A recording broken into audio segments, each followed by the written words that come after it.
everyone. I'm Linda Nickell, and welcome to the Happiness Hour, a meeting place for photographers to connect, inspire, and create. My guests share tips, techniques, the stories behind their photographs, and they inspire us to try something new.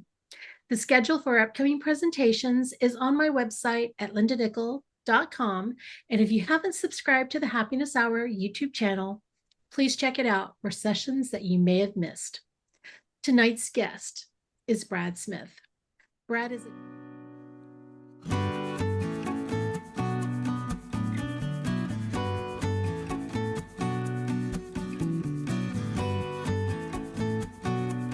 Brad is a Dallas-based cityscape photographer who's filled his Instagram feed with the best views of Dallas's skyline that are often accessorized with moonrises, sunsets, and occasionally foggy conditions. Over the last 6 years, Brad has perfected his techniques to make time-lapse alignments of the full moon. He's shot 3 total lunar eclipses, 1 partial solar eclipse, and 1 annular solar eclipse. So if you're near the path of totality for the April 8th total solar eclipse and need some pointers on how to shoot it, this is your solar eclipse primer. If you're on Instagram, you can find Brad at Disaster Film. In tonight's presentation, planning to shoot an eclipse in 1 minute, 10 minutes, or 100 minutes, Brad will equip you with the steps you need to be prepared to get the shot you want, what's important and what's not, and some strategies for your own setup. Welcome to the Happiness Hour, Brad. Thank you very much for that introduction, Linda. I've never been introduced as a photographer, and certainly not like that. Well, before you start sharing your screen, I know I don't know you. I met you for the first time about an hour ago over Zoom. You're somebody that I've been following for a long time. And mostly because of your Dallas shots. And that's where, that's primarily what you shoot. I know that you scamper off and do vacations and go other places, but your Dallas shots are what introduced your work to me. And when I was looking to figure out what I was going to do for the solar eclipse in April, I thought, oh my gosh, who can I ask? Who can I ask? And you were the person that came to mind. And I thought, all right, I'll have a backup if he says no, because I fully expected you to say thank you, but no, thank you. And I told you this earlier. I was tickled when you said yes. And so here you are, and thank you. So you don't have a website. We talked about this. You are, I don't want to say purely a hobbyist. You're a hardcore hobbyist at that, if that. I kind of glossed over kind of an intro for you. Is there something that I missed that you're like, hey, this is more stuff about me? Feel free to fill in the blanks. But Great. otherwise, I'm I'd happy. I'd say I'd say you nailed it. I do have I'm technically a hobbyist, but I do have a couple of repeat engagements. There were a couple of years where I shot time-lapse work for Reunion Tower for their publicity for New Year's Eve. I've shot for Visit Dallas, a local tourism group. I've done public outreach work for the Dallas Symphony Orchestra, some of their exterior stuff. And it's just like I'm all over the place. It's just that's not what necessarily makes the feed, Sure. because like I do that stuff because I want to help the people that I love doing it with. Um and the feed is for the feed. And same thing with vacation photos. Like, yeah, I'll go spend a week in a place, and like I'm there exclusively to take photos and build a giant catalog, and to love doing that. And I never post it because like I know why people are following me for Dallas. And like if you post something that's not that, no matter how great it is, like it's funny the difference in how well that's received, even if it's something spellbinding and brilliant. So like I'll put like one thing in there, and that's for me, that's like a bookmark in the social media of saying, okay, that's when I was at that place. But other than that, I just try to keep it Dallas and ever evolving, and um yeah, and to try to learn new things. And I love the concept of the eclipse, because no matter, like, the person who shot the most eclipses in the world, I don't know who they are, but they may have double or triple the experience of the person who has very little eclipse experience, because they're so rare. So this is an opportunity to do a lot of really deep thinking and a lot of troubleshooting when you do get out and shoot one and you hit your head on something, you think, aha, this is a life lesson and this is a learning lesson for not only for myself, but to be able to communicate that with others because um, I'm doing the math right now. A lot of what I'm saying is predicated on the notion that this may be the last eclipse I ever see. And so this may be the last eclipse I ever get to take photos of. And so like I want to like this as soon as I realized that the stakes for me went way, way, way up because like this had what if these photos and these videos has to last me the rest of like my photographic memory life. Not to put too much pressure on yourself or on your expectations, but I'm just thinking realistically like that. It's like, okay, I want to make sure that I'm not leaving anything on the table right now. Um, and so in that, this part of this presentation, it gets a little bit. I want to I want to put a primer out there. Like you're gonna think a little. Some of this gets a little bit obsessive. I'm putting that out there in case it piques anybody's interest. I'm not necessarily saying learn this, commit to this, you have to do this. I'm saying this is out there if you're interested in doing it, and this is something to think about. You have about a month, a little bit less, and it's like if you want to figure out how to do that, like I can't share everything, but I want to give you like these are some nuggets of things to pay attention to. And I don't want to speak too much about it, but I think there's some real gems in here that are different from what you see elsewhere. And like I've got a couple things that are going to make your life a heck of a lot easier when it comes to like the absolute crisis moment here. So that's the nature of how I framed this presentation and how I prepared this information. The really technical stuff I'm going to zip right through. I want to show you to give you an introduction that that's what it's there and that's what it's in for. And if you want to ask me about that, like if you want to reach out to me or whatever, I'm happy to answer questions about that or give you more guidance. But the rest of that is also, this is how I did these things and whether it pertains or not. But I hope to give everybody that's on this call some idea of what to expect and tips and tidbits and to get you mentally primed. If it's okay, can I start sharing now? Yes, Should I have absolutely. done that 5 minutes ago? No, not at all. I loved it. Okay. So many people rush to share their screens. It's like, whoa, wait a minute. Okay. Like this is something where like the philosophy of what you're doing and like the first okay, so cover screen, that's exactly what the intro was. Okay. This is about me. We already went through this, and this is tapping into some of the things that Linda was talking about precision alignments of the moon. Like this is where I first got started on stuff that was anything that was like eclipse centric. I found a vintage lens online for a really great deal, and I just said this was maybe 2016. I was like, hey, what if I tried to do this one thing? I'll put the moon on top of Reunion Tower, which is one of our landmark buildings. And I just did it as a joke and like it blew up. And I was like, okay, that's cool. And the next month I did the same thing. And then 7 years later, 84 lunar cycles or whatever, I shoot every full moon. I try to shoot at least 1 to 2 things of every crescent every month. And doing that, the process that I learned from how to do that, it's funny how much that corresponds directly to what you're doing with the eclipse, like in terms of geolocation and in terms of thinking about relative differences in terms of getting the moon big, getting what's in front of you small. So crafting that as kind of like a joke has really tuned my mind into speaking like the visual mind of what the eclipse is. And those are the photos that I tried to make Linda use for me rather than the actual face photo. I didn't even do the one that was out of focus. I was like, okay, that's a little bit too cheeky. But so these are the examples of some of the, I would call it like precision location shots or precision composition shots of the moon in various places in Dallas or the sun too, because it's more or less the same thing. And like the junction of that is of course the eclipse. Um, and so it's getting you used to the idea of shooting long focal lengths with a celestial thing in mind. Um, the first thing I want to start with, we've kind of tiptoed around this, but I think the thing I want you to understand the most, and I want you to leave this presentation the most with, is when you're out there and when you're looking at this and when this is happening, I want you to prepare to be like, I want you to prepare to be moved by this. Like I am largely an unfeeling robot. And so when I was out there and my last eclipse was in October, I drove out to Dearborn, Texas, which is this 50-person town thing. And I'll talk about that later. And I was sitting out there in the absolute wilderness and like I'm used to shooting stuff under high pressure and I'm used to shooting stuff I know is going to be visually impressive or that I think is going to be.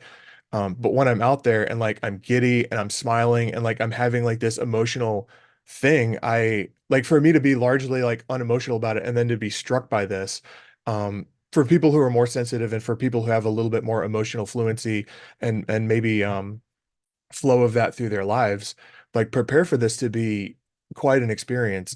I've heard of people like not people freaking out, but it's like when you see something like this.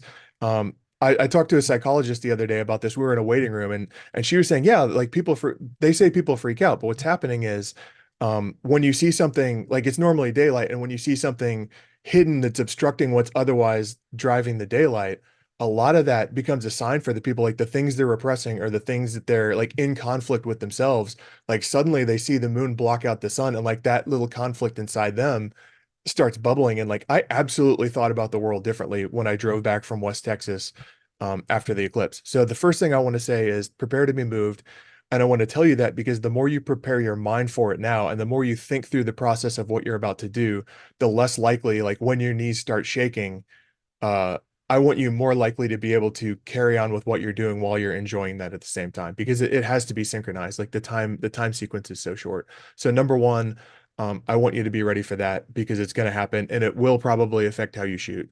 Um, so getting started, I broke this down into 1 minute, 10 minutes, and 100 minutes to say, like, by the way, you need to know this is going on. This is how to pay attention to it.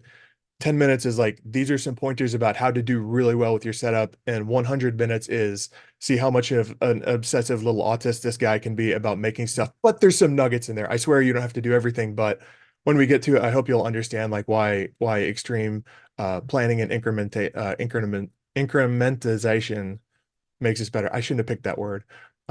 So on the 1 minute stuff, we talked about this before.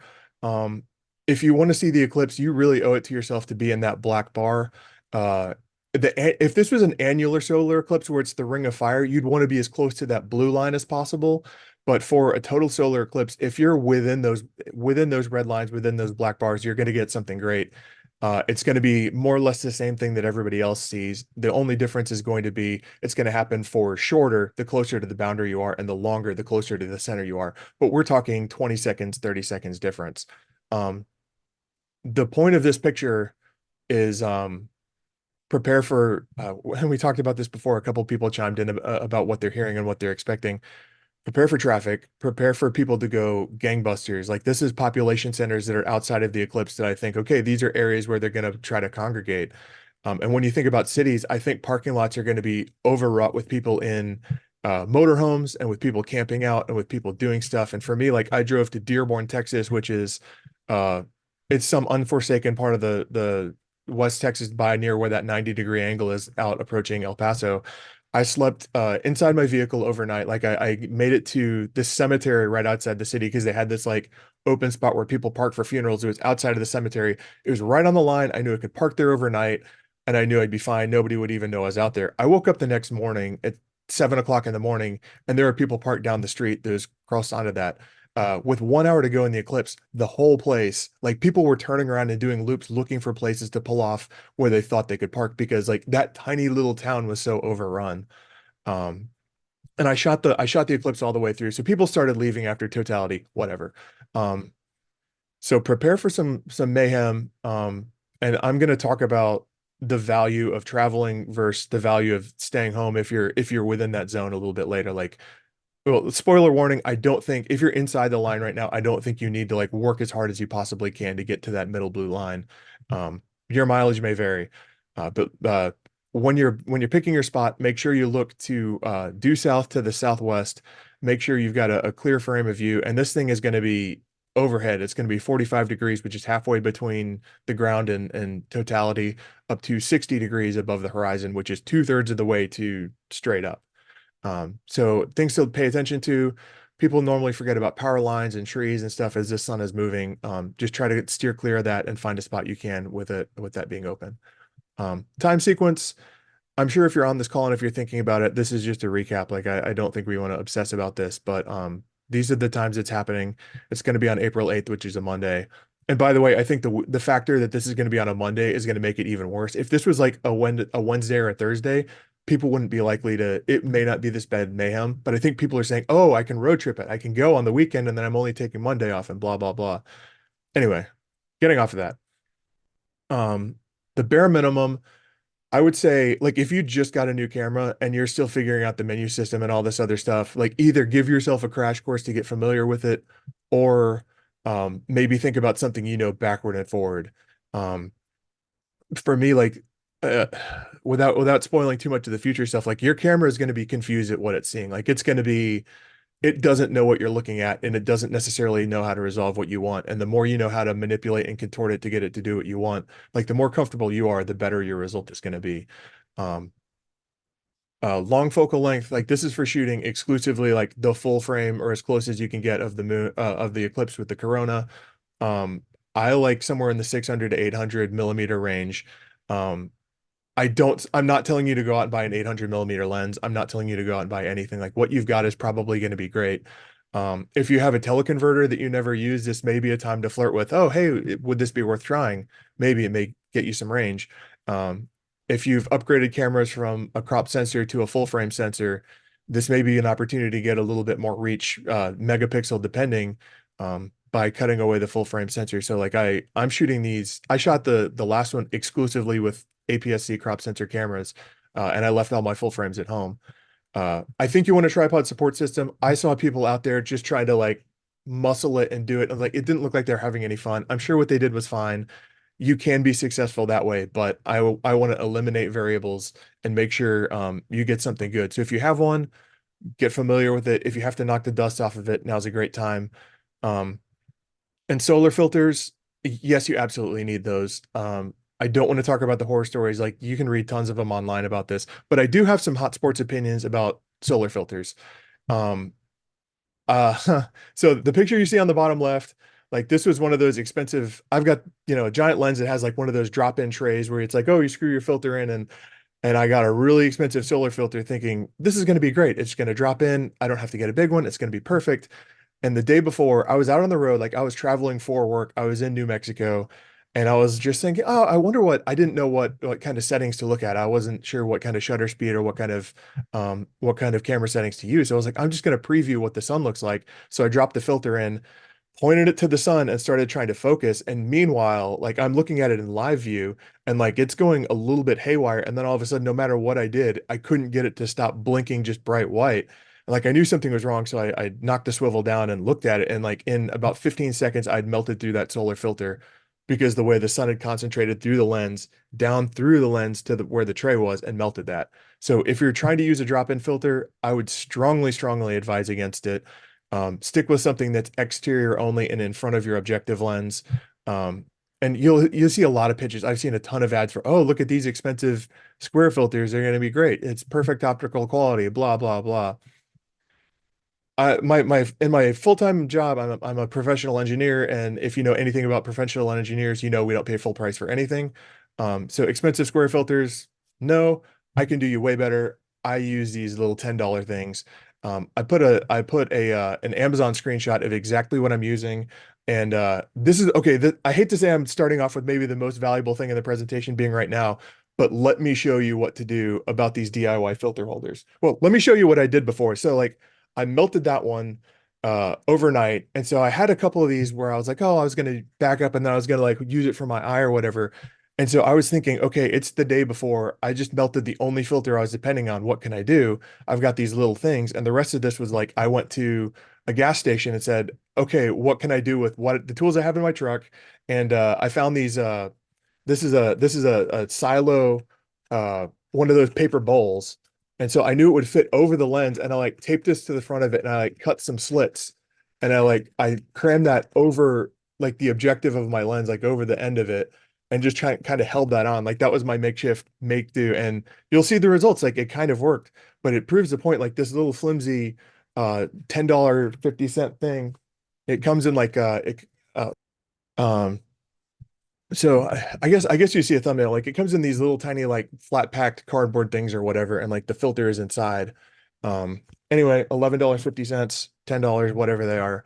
Um, but what to do about a holder for these? Like I made these little holders like in the meantime. That's like it's the filter lens on this on the top, but I've made this out of PVC pipe. Like this is your standard 4.5 inch PVC pipe.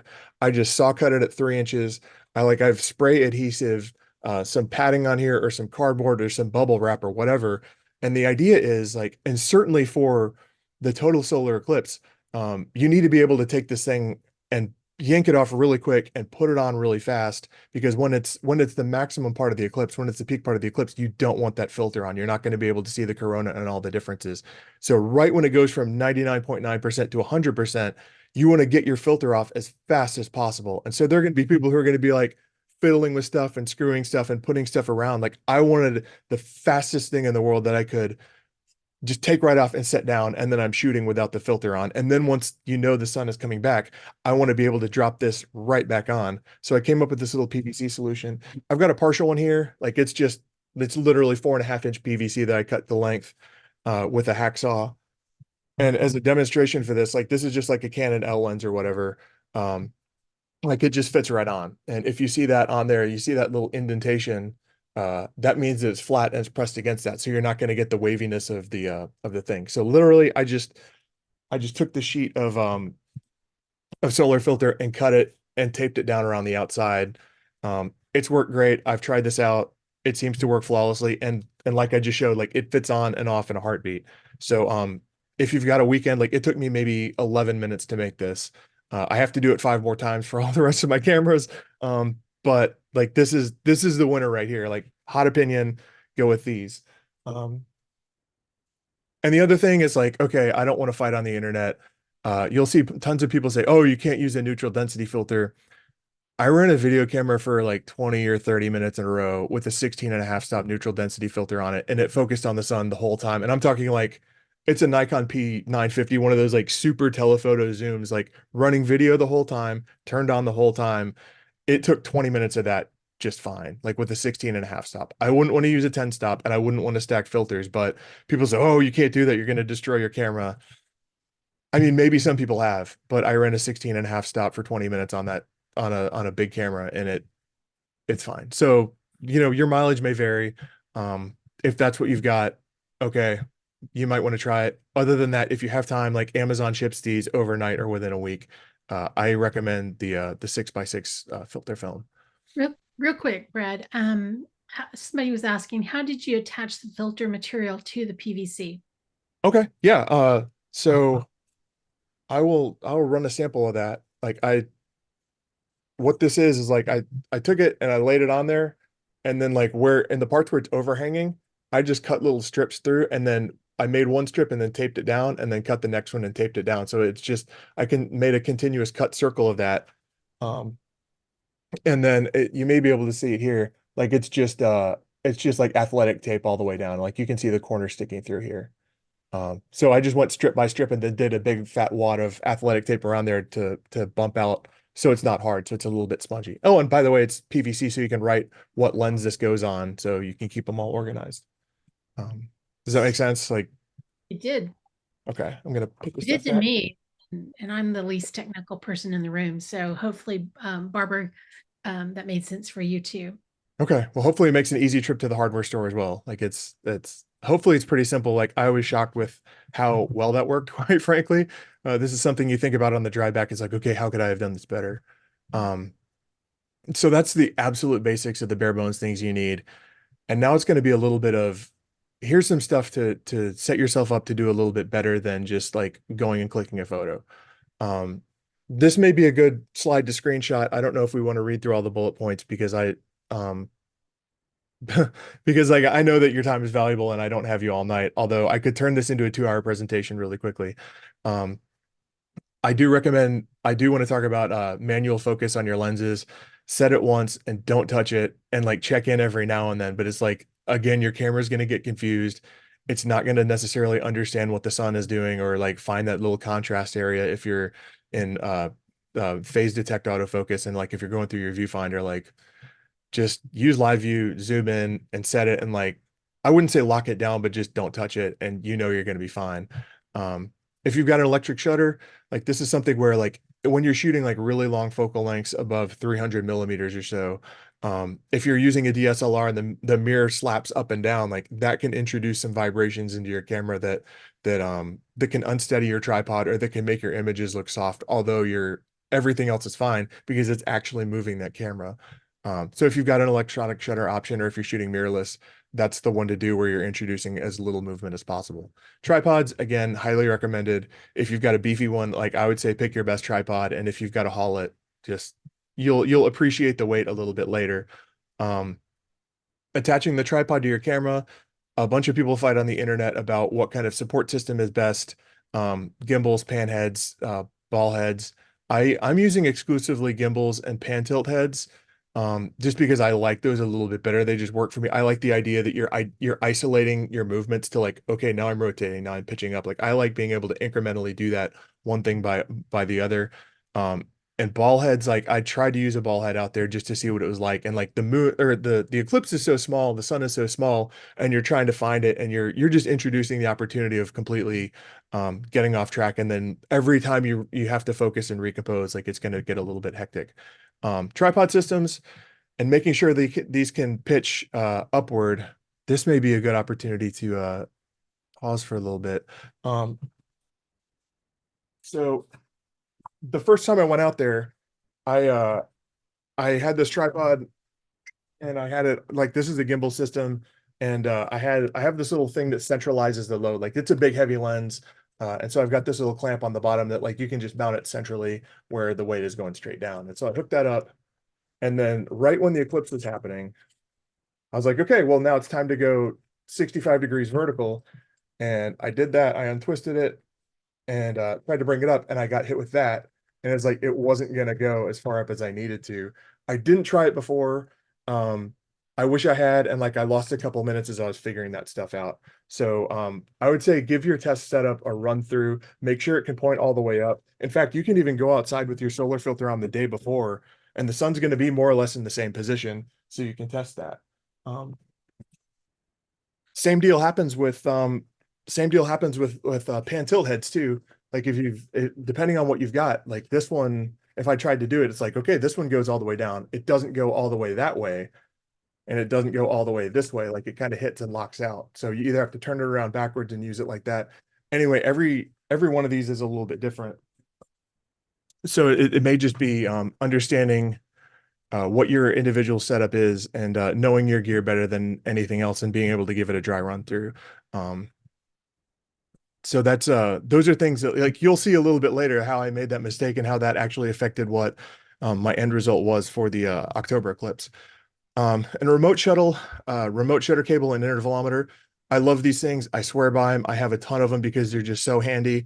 You just don't want to be touching your camera, or you want to touch your camera as little as possible. Every time you touch it, and like, yes, it does matter, like a fingertip, like it introduces a little bit of vibration. So if you take that all the way away, um, you're isolating sources of potential movement, and certainly at critical times. And I love the intervalometers that are built into the same thing because guess what? Like if you just want to hit the button and walk away and it'll take a photo every 4 seconds for you, that's great. You can be doing something else. You can be watching it yourself. You can sit down and take a load off. Like I love it for those reasons. Um, so we were talking before that I had no idea what kind of settings to expect. I thought this may be pretty helpful.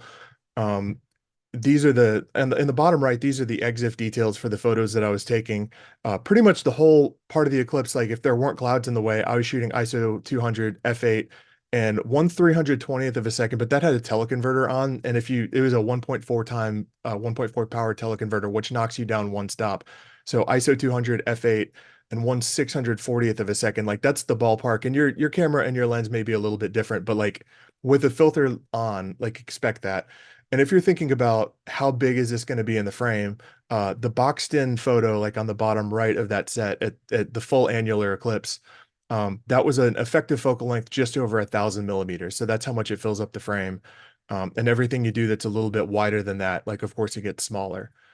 So if you want something like that, I think certainly for something like this, I think 1,000 millimeters is a little bit too tight because I'm expecting the corona to go at least one sun diameter away from the sun in all directions. So if you're thinking about how to frame this, I wouldn't want to shoot at 1,000 millimeters. I'm thinking maybe like 750 for myself. Like that may be what I end up picking, effective range. So that gives you an idea of what it's going to look like on live view, or and certainly like ballpark for settings to start with. Um, I didn't know about white balance too. I was like, okay, what white balance to use? Daylight, like just straight daylight. The filter doesn't change that at all. If you have an option for your green magenta tint, I just shot it right down the middle and it was fine. You're going to be so surprised when you see the results with this, like how little post processing these take. Like everything just kind of works. You're like, it's not. I see people say, "Oh, you use HDR for this." Like, this is not a high dynamic range type of image. Like, the only thing you're doing is like metering for the bright spots of the sun. Everything else around it is going to be completely black. The camera doesn't know how to handle like deep black and ultra bright right now, so that's why you kind of need to know your camera and how to manipulate it a little bit. If you've got live view on it, if you get the zebras where it's like it's a clipping detecting or something like that in your sensor to tell you, or you're watching your histogram. I metered mine in aperture priority and I underexposed it 2.7 stops. That seemed to get the orange of the eclipse exactly where I wanted it. And I started shooting that a couple minutes before the eclipse, saying, okay, what does it look like at all the different exposures? And I just stuck with minus 2.7. Your camera, if it has a highlight clipping detector, it probably has a shadows clipping detector. Turn that one off. Everything around it's going to be black because it's the sky around it compared to the sun itself and compared to the eclipse itself is going to see no light. So it's expected. It's fine if you see that warning. Um, and all those settings that I had on the last screen, I went anywhere from like 0.2 stops to maybe three-quarters of a stop of brightening in Lightroom and Post. So just heads up of what to expect. Those were kind of the ranges that I was operating in. Um, you hear people talk about, oh, well, look out, the eclipse is going to be moving really, really fast in your window. And like the further zoomed in you go, the faster it's going to move. While that's technically true, like this is putting fiction aside compared to what actual reality is. I was shooting at 300 millimeters when I did this. This is actually my time lapse camera when it was going. I set the camera up and I framed the moon in like the very low left of the thing, of the frame. And I said, okay, take one photo every 4 seconds or whatever. And I just let it go till the moon had moved all the way like back up to the other side. And that's when I turned it off. And like, so at 300 millimeters, it took 26 minutes for the moon to cross across the whole frame. So yes, it's technically moving fast. Um, but it's at 300 millimeters or 400 millimeters or 500 millimeters. It's like, I feel like people say that and it's kind of overblown. And there's some predictors online, like, oh, how is it going to look? Like there's websites that are dedicated to doing that. I think they all vastly over exaggerate the speed that the moon is going. Um, so I think this photo, like, well, I think this says it all. Like that's 26 minutes of sun and moon passage right there. Um, non-photographic things. Okay. This is some things you may not expect. Like the temperature is going to cool off really, really quickly when you're out there. No matter if it's like 80 degrees, still bring a jacket. And like as soon as you start like being able to visually see the eclipse with your eyes, like that's a good time to like put it on before things get hectic. Cause like it was maybe 65 degrees outside and it got straight up cold. It was almost like 40 degrees in West Texas. Um, so prepare for that. Make sure you bring a jacket with you because I would hate to be in a situation like this and to be like physically uncomfortable and hoping it goes away. Like that just kind of seems I don't want to be miserable when I'm at a point of like elation otherwise. Um you can get viewing glasses if you want to. I think I looked at the eclipse just a couple times with my own eyes, but most of the time I was concentrating on the camera and experiencing it through the joy of live view and feedback on shots. We talked about delays, particularly driving and particularly going home. Uh, and again, getting there early, thinking about traveling. I'm really like people made fun of me because I left the night before and I parked at 2 in the morning to get to Dearborn, Texas. They're like, "What are you doing? Why is that even the thing?" And I was like, "Okay, maybe you're right." And I parked and I went to sleep and I was like, "Okay, they're probably right. That was foolish." And then I woke up and I was like, "That was smart. Proud of myself." Um, yeah, I think it's going to be I think it's going to be an absolute zoo, and certainly in population areas like Dallas is going to get a ton of people. Houston Houston's going northwest for this. I think Austin is going to get a bunch of people through. San Antonio's leaving town. I think Waco is going to be inundated. I think people are going to pick population centers because if you're thinking about traveling, you're like, okay, where can I know I can go? And I think people are going to find themselves having the same thing. And there's one rest stop and like, oh gosh, what is it? It's like Williamson County or something. It's the one that's north of Waco. There's one rest stop that's like straight on the middle of the alignment. I think that's going to be a madhouse. That was also like the first place my mind went when I looked at the trajectory. I was like, okay, if I'm going to camp out, if I need to be right center, I'm going to camp out the night before there. Pandemonium. I hope somebody goes there and shows me what it's like. But I don't hope that it's any of you that are on this call that are going because that's yeah, it's gonna be crazy getting back home. Um, some other stuff to think about. This is me like before everybody else got there in the morning. I was using my vehicle as a windscreen. If it's windy at all, like if you're in 8 hour wind or 8 mile an hour wind or something faster than that, like you may be thinking about like find a way to protect your tripod legs because a little bit of vibration just introduces a little bit of wiggle in your camera setup. Um, like I use super tall tripods, like two of my tripods are 7.5 feet tall, like, and I use these at pretty much like mid thigh level. Because the shorter it is, the less vibrations you're gonna get, the quicker it's damping. Like it's just better as long like flippy screens are really helping. They're made for that. Um, Again, I talked about a remote shutter cable before, like, and the intervalometer, it being able to do your math for you and do your counting for you so that you, for me, like I'll be shooting multiple cameras, so I get to like babysit one while the others are going, and you don't have to worry about it, and you'll hear like the repeated clicking of your camera as you keep going. Um, if you've got sensor cleaning swabs, I would think about doing it maybe the week before so you can go out and shoot and say, hey, did I get it all? Am I still getting blobs? That would be a great idea. You don't want photos for your lifetime to have sensor dots on them. And charging batteries, battery grips, that's just kind of standard. Like I felt a little bit silly even putting that in there because I know you guys are thinking about that. And if you're shooting for a long time, it's certainly going to be worth it. Um, Now we get to the parts where it's going to make me look like a little bit of a mad scientist. I'm not sorry about this at all. Like, in fact, I'm really quite proud of this stuff. I think it's one of my favorite things that I do. I do this level of work usually 4 times a month for 2 full moon sets, 2 full moon rises, like on either side of that. And I try to shoot 3 crescent moon sets and 3 crescent moon rises, hoping I just get one that's good in there. So I'm doing this level of planning on stuff, maybe not to this degree of being neurotic, but I do this all the time now. Like I think there's a lot of value in doing it, and you know what you're going to get. Um, but the question is, and the thing I'm fighting with is like, so I can do like I showed it on my intro slide. Like we can do these precision compositions. You can predict the moon and the sun and their position, and you can get it down to the absolute like meter if you want to. But should you? And like in this category, I was thinking about like I know Dallas so well. It's like, okay, what would I want to do? Like if you have to go and try to put this in relation to something else that's up in the sky, like you're going to be at 60 degrees above the horizon. Compositionally, that's very difficult. Um, I'm going to talk about that again in a second. Um, and my ultimate conclusion was like, I'm just going to shoot this from my front yard. I think that's going to be good enough. I'm going to touch on some advanced concepts in time lapse, and I'm going to take you through at the end some of the things to think about what to do if it's not looking so great for the scene.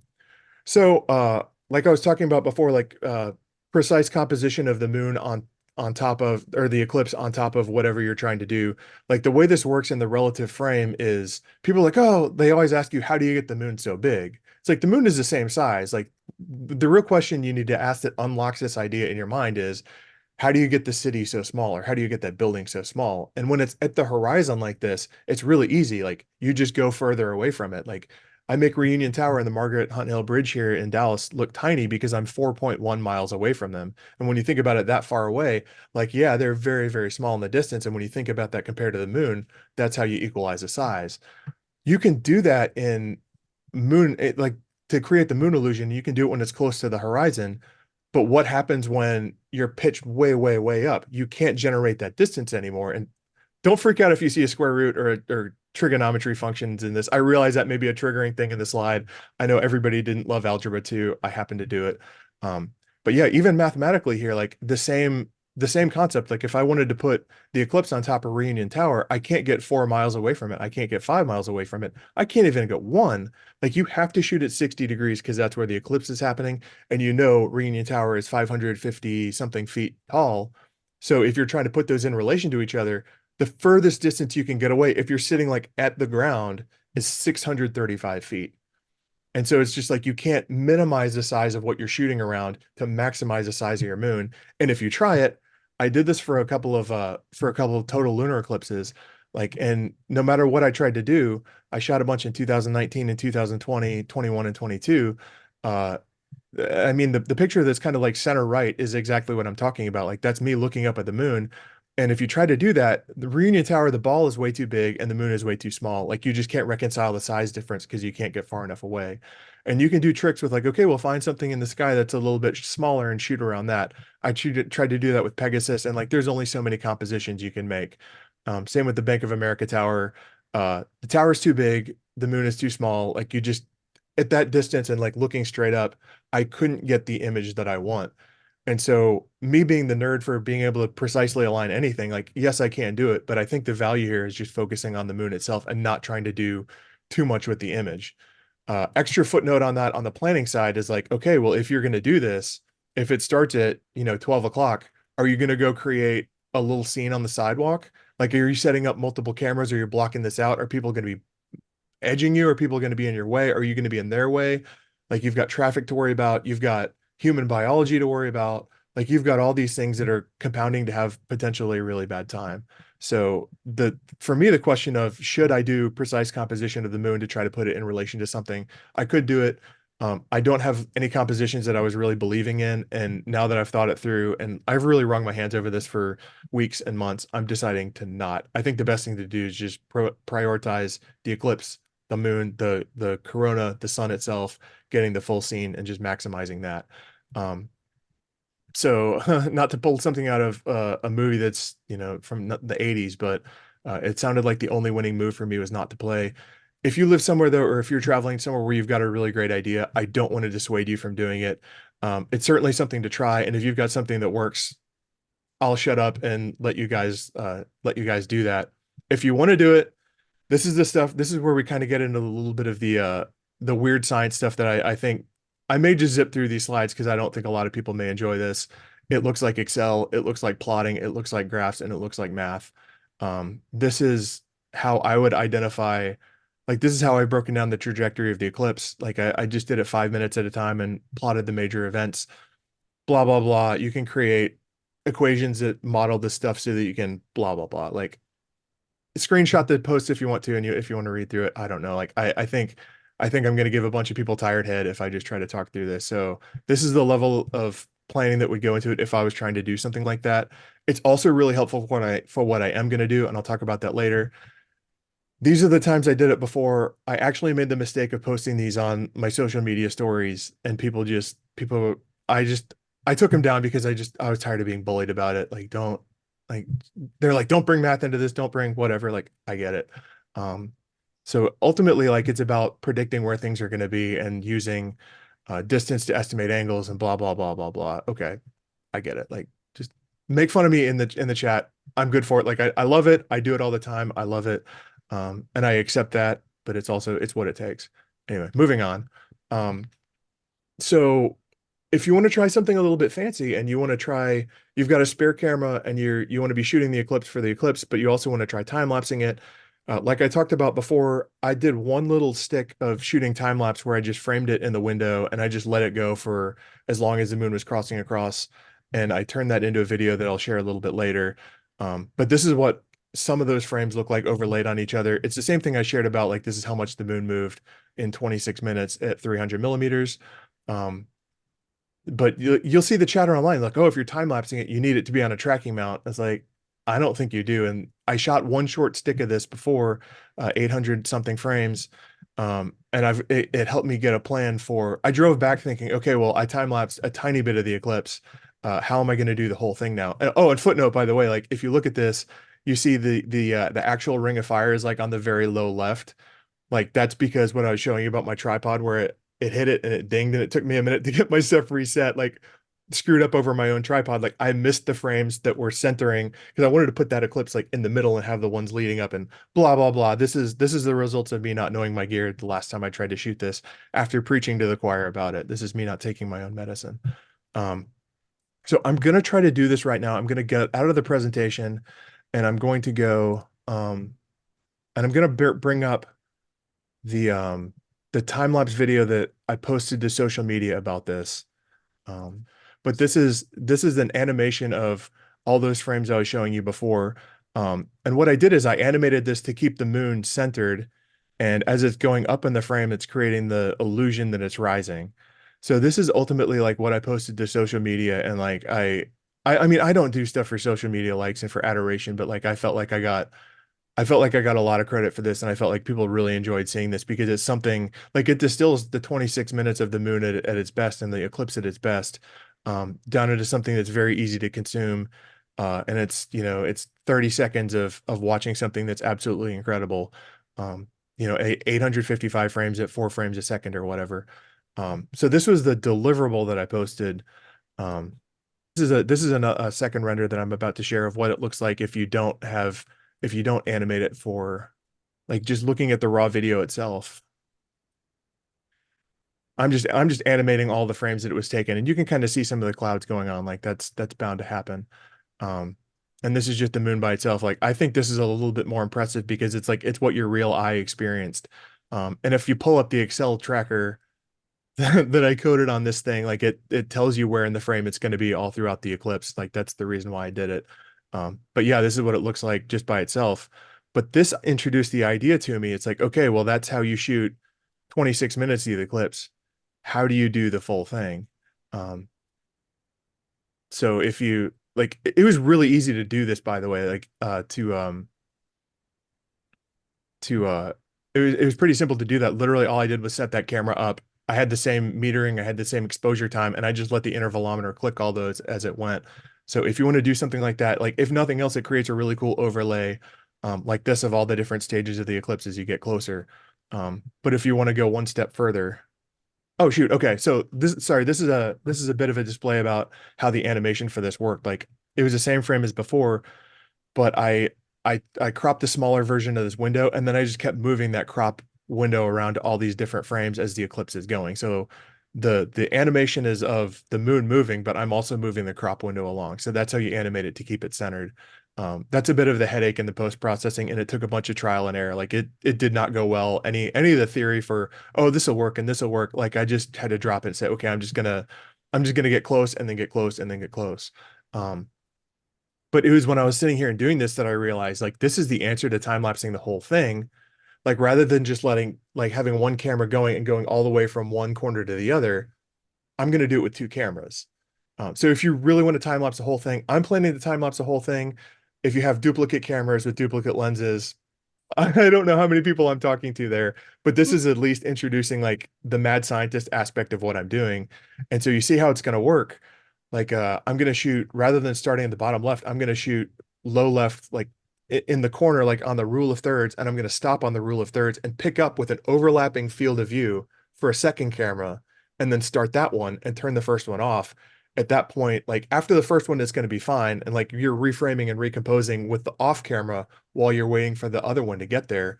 I'm going to be able to change batteries. I'm going to be able to like wipe down the lens if a bug gets on it. I'm going to be able to change memory cards if I have to. Like it gives me time to fix some other stuff while I'm still doing it. And like I'm just going to be moving from one camera to the next. This is all theory. I've never done it. I'm really, really, really excited to try it. And again, talking about the value of having the Excel trajectory. Obviously, like this eclipse is going to be a little bit different because like it was just going straight up the whole time the last time I shot one of these, but now it's going to make an arc. So for me, it's going to know, okay, when is the moon going to start to, it's not going to go up anymore. When is it going to break horizontal? And then I'm going to compose the next camera sequence with it more in the center as it's going across and when to start going back down. So really for me, like I need this to start telling me the breaks on when to start making the sequences to start and stop. Um, so the time it took to plot that trajectory is not in vain. Like there's absolutely a purpose to that. And it gives me the ability to pre-visualize what this is going to look like. And of course, the animation, like I just copied and pasted the same thing. Like I think you get the point. But it'll do the whole. I think I can do the whole sequence like this, and I'm just going to be a nervous wreck, 12 minutes at a time for the whole time. Fine. Um, I'm thinking about clouds. I'm cashing in literally every token of karma I've accumulated. I'm not like making this a holy obligation or anything. Like I'm not praying to deities I don't know, but like I'm every time I go out on a shoot and I get something that sucks or it's like the sunset fizzled or it didn't work and like where you normally be like, oh man, I wish that would have been good. Like I feel like I'm paying this down with karma. I like, okay, give me every bad sunset you possibly can. Give me every cloudy day you possibly can if that pays for us having a nice experience um in April. Um so the clouds rolled in early and late on me in the eclipse here and I just started shooting. I was like I didn't know what to do with it and like quite frankly, I kind of like these. Like they're more dramatic than just a standard clean one. It's something different. Number one is like I put the settings on here because pay attention to that shutter speed difference with everything else being the same. Like this is some crazy difference in how much those clouds are attenuating the light to make the brightness equal out to be about the same. And this is, of course, the power of having a more or less modern camera and understanding your exposure compensation to dial down for the highlights here. Um, like now that I look at it more, like I like the ones that are the longer shutter speed because you get like the motion of the clouds and it just looks like the sun itself is crisp because or the shape of the eclipse is crisp, but everything else is just kind of like weird. Like I like it because it's a disjunction between what your mind would expect. So if we do get clouds, I'm saying it's not the end of the world. Still go out and do it.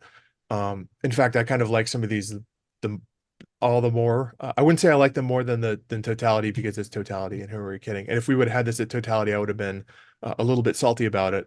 But the day isn't over if we're getting a little bit of clouds. Um, but what about the rest of it? Like this is my level of obsession and worry. Like I'm sitting here pouring in meteorological data. I'm not a meteorologist, but thank God for the internet. You can find this information everywhere. Um, if you go by the last 20 years of farmers' almanacs and space imagery and NOAA and things, some weather, God, if I'm a camera nerd, there are weather nerds out there populating the same kind of information. So I've collected this from a bunch of different sources. It's looking like across most of Middle Texas, where it sounds like a lot of us are, 55% chance of cloud coverage in this range in April. That doesn't make me feel good. Um, I'm sorry, I didn't realize that the call would be so broadly centered and we'd have people in from all over the country on this. And it's certainly people internationally. I was thinking this was just going to be a bunch of us Texans, so I kind of like concentrated my knowledge for that. So I pre and post apologize about the Texas centric catering of these maps. Without going too much into it, um, we get this moisture because like these converging jet streams, it only happens at this time of year, but that's what makes spring storms, blah, blah, blah. And the tornado map is really what terrified me, because that's a lot of red dots for tornadoes. That's what's in the bottom right. But 68 years is a really long frequency window to be looking at. But those are specifically in April. So like we know that storms develop. And I mean, you know your city too. I've read some other data, like I don't want to put false hopes out there. But there's some people saying, oh, it's an El Nino year, so blah, blah, blah, may not be as heavy, 10, 14% less cloud cover. I'm not I'm not selling my photographic stake on El Nino, but I'm hoping that it's kind of true. Anyway, so that's kind of if the but okay, so if the worst happens, sorry, what can you do? Like if it's completely socked in clouds or fog or whatever, like I'm telling you, like there's something to do with the eclipse. Like you're still going to get a day to night and back to day kind of scene. So I think it may be really interesting to sit in one point and shoot completely socked over, like completely diffused light, cloud cover, and then like as it gets darker and darker and darker, like I think that's going to be interesting how that's going to happen and then rebound back to lightness. Um, I would never choose to shoot that over the eclipse, but I'm also like, oh, I wonder how that would look like in a time lapse setting, just a really quick transition from one to the other. Um, if you're in a tall building and you've got some distance out ahead of you, you may be able to see like the speed of the shadow of light as it's going through the ground. So I think there's things still worth doing. For me, I'm taking the day off, even if it's going to be the most cloudy and miserable day ever. Um, and I think I'll find something to do. But like even if you're not getting exactly what you want, I promise you there's going to be photographic opportunities if you think about the weird setting that we're going to be in right now. I kind of I'm jealous of the people who are going to be in planes because they're going to get an even broader sense of that. But knowing my luck, I would be the guy with the aisle seat, and somebody would be sleeping on the window seat, and I'd be looking at all my camera gear on the seat below me if I was trying to do that. Um, so anyway, putting money where the mouth is. What am I actually planning to do with this eclipse? How much of a production am I making it? I'm only running 7 cameras, which I feel like I should be doing more. Um, as I mentioned before, I'm gonna like the main thing for me, the main deliverable for myself is going to be creating a time lapse of the whole thing, which, as I talked about before, is going to take 2 overlapping cameras with. I just happen to have that one is my time lapse camera and the other is my backup time lapse camera. I'm going to run them both. I happen to have 2 versions of the same lens that a 200 millimeter on a 1.5 crop, so 300 millimeter, same frame. I happen to have identical 7-foot tripods that are extremely beefy because I use them all the time. I'm going to shoot high resolution stills with my best full frame camera. I have 2 infrared cameras that I shoot. Mm, I can't wait to see what those are going to look like because I have no idea what an eclipse looks like in infrared or full spectrum.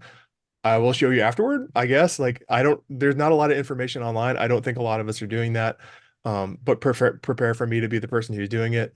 And then I'm gonna have a couple of other cameras that I'm just shooting like real-time video for. And that's just because I don't know, I love it. I want to be able to look at this later.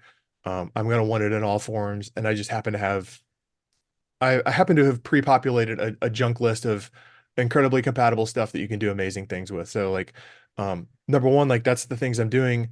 Number two, if you're thinking about doing one camera or two cameras or three cameras, or if you're going to try a combination of photos and videos, I want to introduce you to the idea of putting a list together of what your setup is going to be.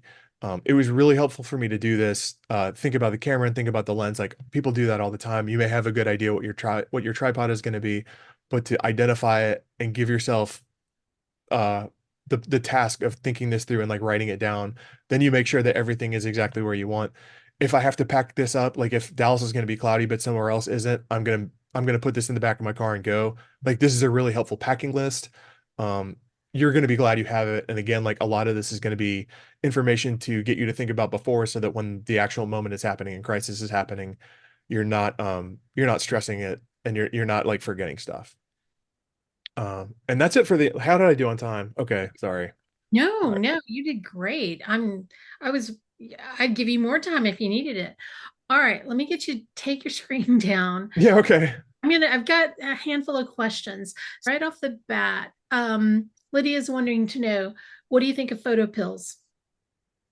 I love it. I don't use it. I know tons of people swear by it. Like if we're talking about this for precise composition, I'm about to let a big cat out of the bag, and I'm sorry. I use the Photographer's Ephemeris, which is a website that gives you like it gives you the actual readings for this because this is where it's like unashamed nerd.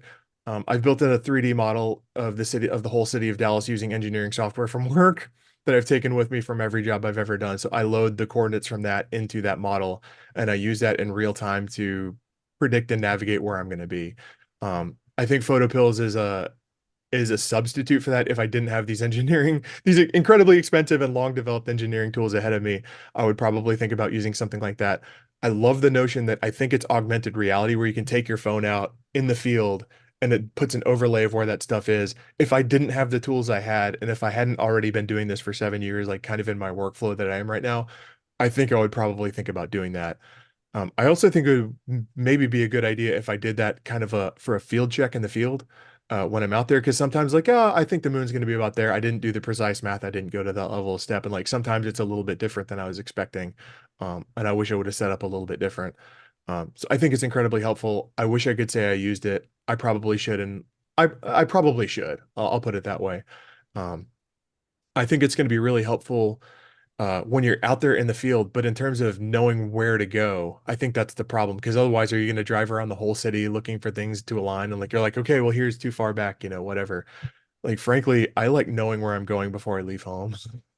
And I do this all the time with my moon setups. I do this like if I'm going to fly a drone, like I know where I'm going to park, I know where I'm going to walk to, I know where I'm going to set up the camera. I want all that planned out in my head before I go. Um, maybe that's a little bit too type A.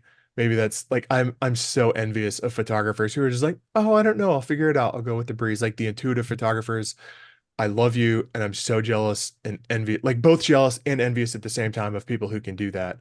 Um, yeah, anyway, so I don't know if that's the question or if that's the answer, but I took the scenic route of setting that one up, I think. That's okay. Okay, so this has to do with the solar filter. Mhm. First question is, how do you focus on the sun with the solar filter on? Yeah, okay. With the solar filter on, like you'll be able to see the sun. You won't be able to see it in the viewfinder. This is a time to turn on live view in your camera and magnify that image. You kind of just get it close, like put it in the center and then look at the fine edges of the sun, so around the perimeter. It's easy to do if you're used to doing it. Don't look at the center of the sun, but look at the edges, like the difference where it goes from crisp bright white to black. The contrast it jumps out right at you, and it's really easy to pick the focus on that. Like go back and forth a little bit until you've really fine-tuned it. Okay, so this is another question from Susan. She had a really bad experience with the eclipse in October. and she bought the filter she needed, but once it was on, she couldn't find the sun. How do you, any tips for that? Yeah. That and I had the same experience too. When I was shooting one of those video cameras, I didn't have an extra pan tilt and I was shooting on a ball head. And like if I lost it, oh my gosh, like it was so hard to find again. And like I had to put my head, I had to put my head next to my camera, like with one, it looks like the most convoluted thing in the world. Like you put your thumb over the sun so you're not blinding yourself. And like I was looking down next to like the barrel of the camera lens and just trying to position it as best as I could. And then I did the same thing over the hot shoe. And like that gets you kind of close. But yeah, like if you lose it, if it goes out of screen and you're, especially if you're zoomed in, if you're at a high focal length, it could be really problematic to find it like that. If you're shooting zoom lenses, the option is like if you've got a I've heard a bunch of people shooting like Canon 100 to 400 or the Sony G Master 100 to 400 on mirrorless. That would be a great option to unzoom all the way to 100. You should be able to track it down to the middle and then zoom back in. I don't know a ton about those lenses. I don't think they're parfocal though. So if you zoom out and zoom back in, the last thing you do, make sure you check your focus before you go hands off and start thinking about it. Because some of the lenses I have, if I zoom in or zoom out a little bit, it knocks that focus out of alignment and you've got to refocus. And if I forget about it, then I would hate to get home and all these to be out of focus.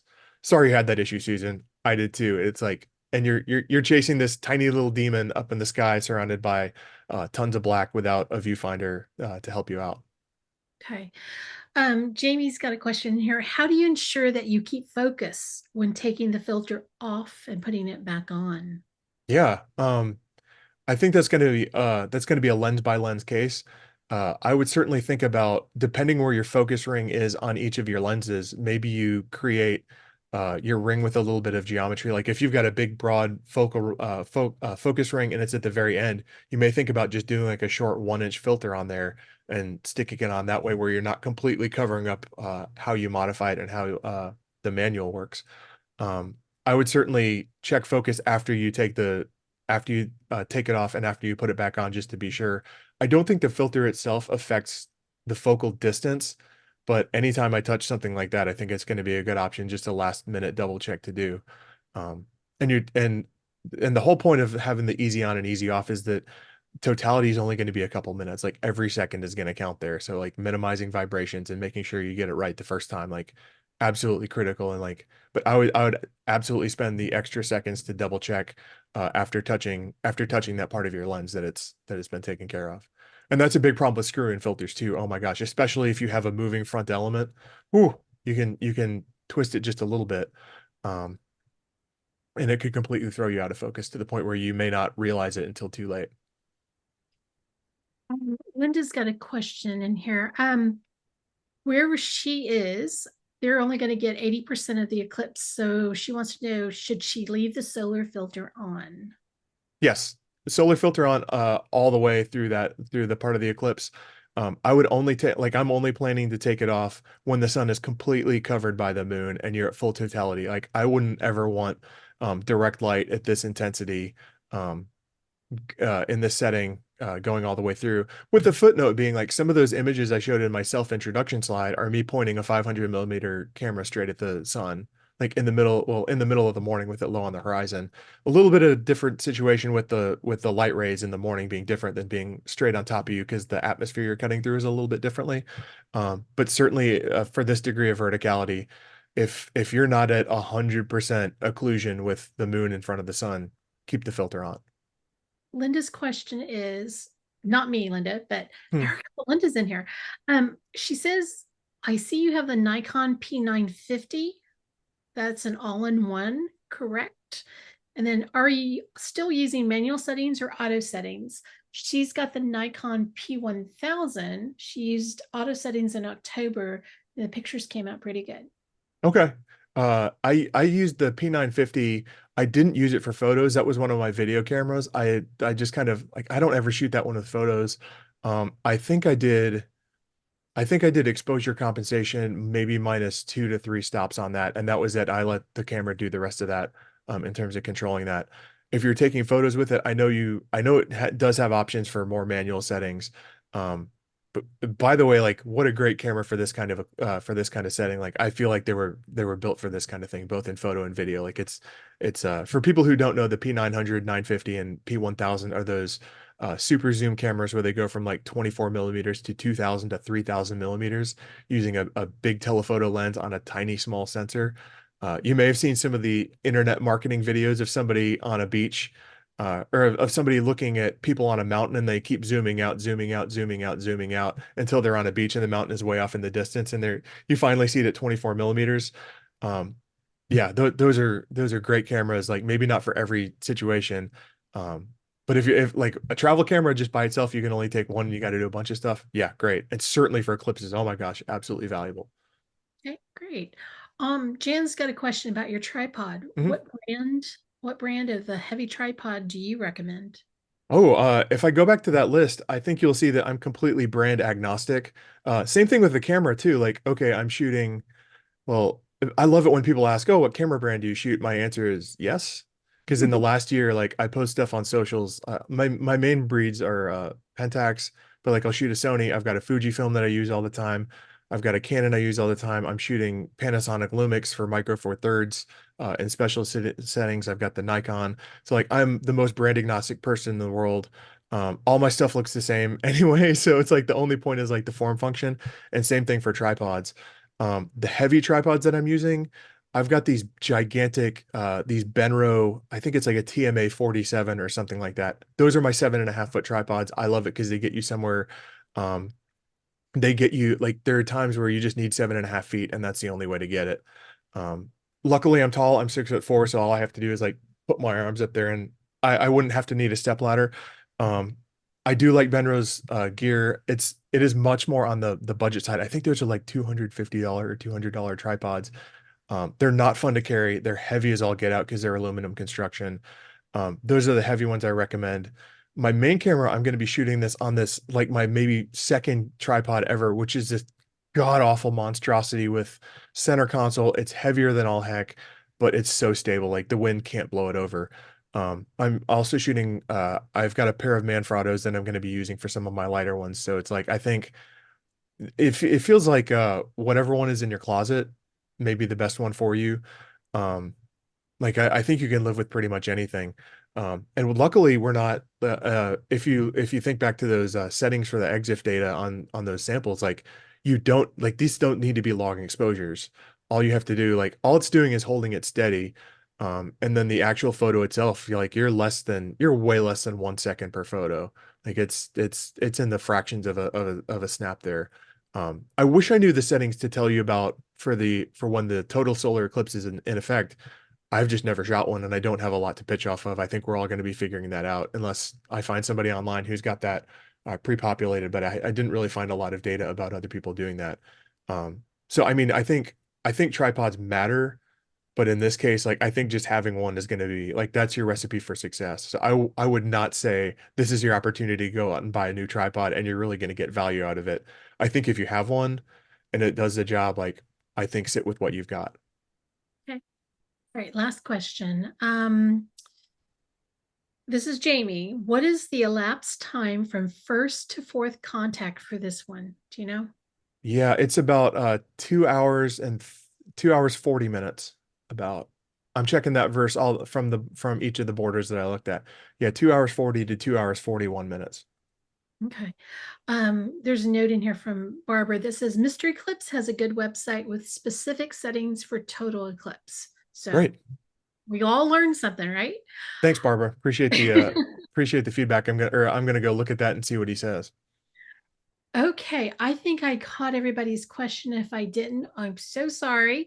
But you can message Brad at on through his website. No, I'm sorry. I can't, yeah, my non-existent website that Yeah, doesn't you exist. can reach him through his website. That was a slip on my part. Through Instagram at Disaster Films. So, all right. You know what? I personally, if I didn't have plans to go shoot this, I would say, you know what? I'm going to skip photographing the eclipse and I would come and photograph you shooting the eclipse. That I think would be highly entertaining for me.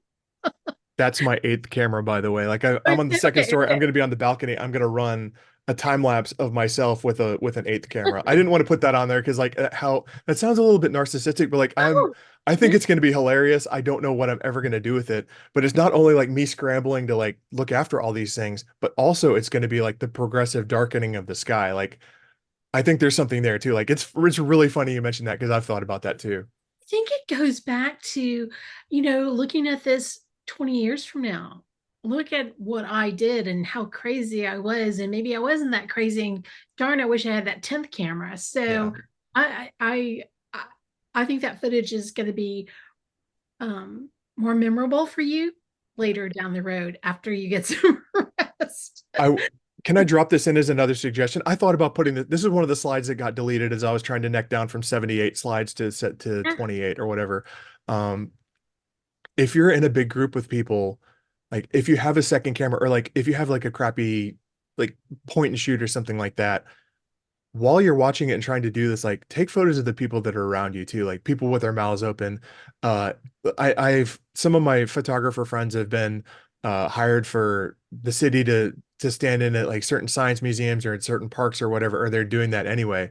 And like I've given them the tip, like bring a spare camera and just take photos of the reactions. And there's other things too, like people talk, you'll see a lot of chatter online about like the shapes of shadows. If like going through the leaves, like the trees will leave eclipse shadows behind you. Like there's so much stuff that's not the eclipse to take photos of for the eclipse. But like certainly if you're with like friends and loved ones, um, I don't know, like cell phone selfies of you doing this, like with, with your friends or with your family at your shoulders. Like I think you're gonna love the Eclipse content, but I think you're gonna resonate the most with what you all looked like with your mouths open with those dorky eclipse glasses on or whatever. Like if this is a social event for you, or if you find yourself in a situation where you see a lot of people around, like I didn't necessarily share that because I didn't think y'all would be interested in that, but I took photos and videos like walking up and down the street of all the RVs and the folks from Dearborn, Texas. There was a dude from Germany that was right next to a guy from Irving, which is maybe like 10 miles away from me, like pulled up at the cemetery right next to where I was. And we were shooting for a long time. I was like, so where'd you come in from? He's like, Irving. I was like, Irving, like, I'm just down the street.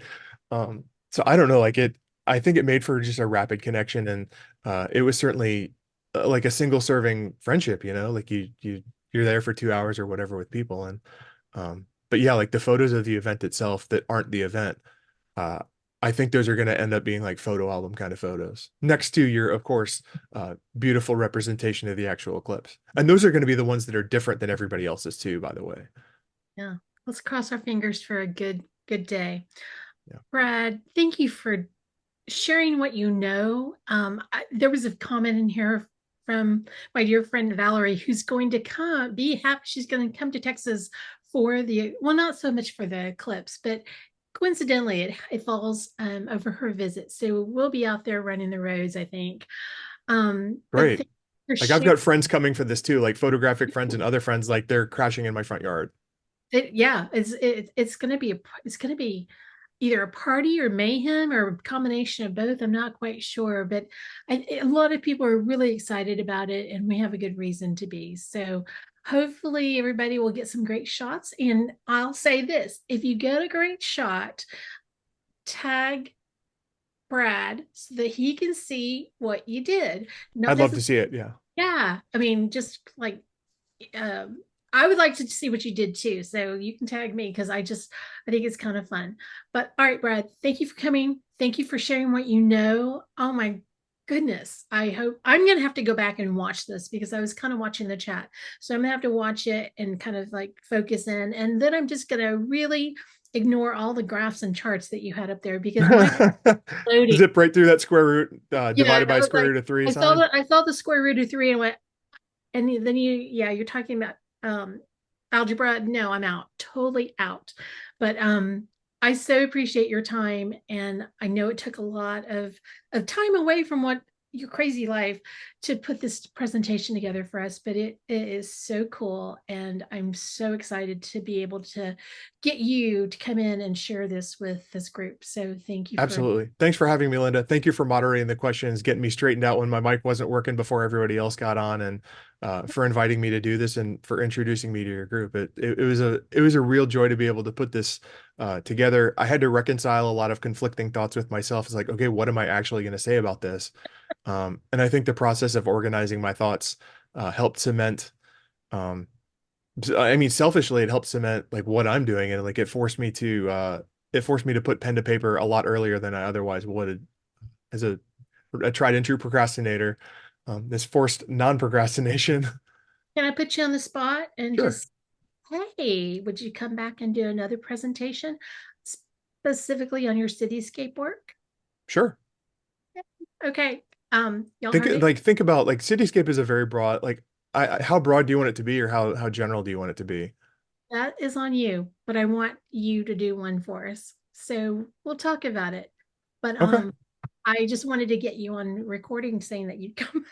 It's Absolutely. it's easier to corner people when I have witnesses.